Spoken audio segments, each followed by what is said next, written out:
burned cars, blood-stained streets, and terrified civilians. This is the aftermath of Saturday's violent exchange between drug cartels and Mexican authorities. It left 22 dead, including 4 federal policemen.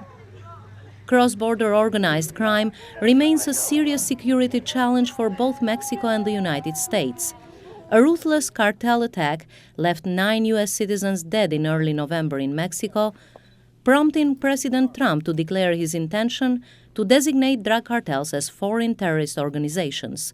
The president renewed his pledge in an interview last week. Analyst Adam Isacson hears echoes of the president's campaign rhetoric when he spoke of Latin America as the place that's sending bad people to the U.S. The idea of listing criminal groups as terrorists and drawing attention to the mayhem going on in Mexico in that way plays into that narrative very much. The designation would empower U.S. institutions to freeze financial assets, prosecute for activities that support terrorism, and bar entry into the country to individuals and entities involved with these groups. And when you see what's going on the other side of the border, Trump said he had offered the Mexican president help to go in and clean out, generating fear of a possible U.S. intervention. The Mexican president reacted immediately by stating that no foreign forces would be involved in establishing law and order in Mexico.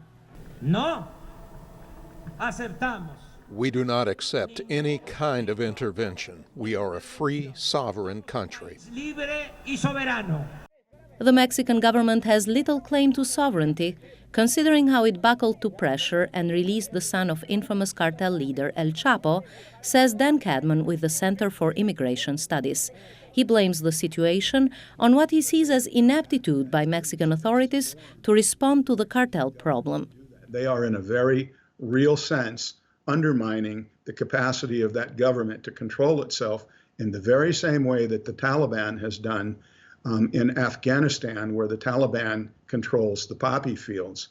Critics of the policy, including Isacson, argue against utilizing tools designed to combat terrorism against drug cartels, which they say will not improve crime-fighting capabilities, but may weaken anti-terrorism measures.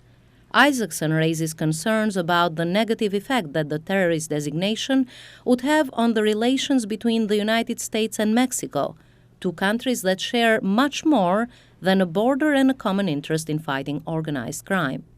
It remains to be seen if the State Department will issue the terrorist designation for Mexican drug cartels, as U.S. law specifies a number of criteria for the designated groups and individuals in the terrorist list.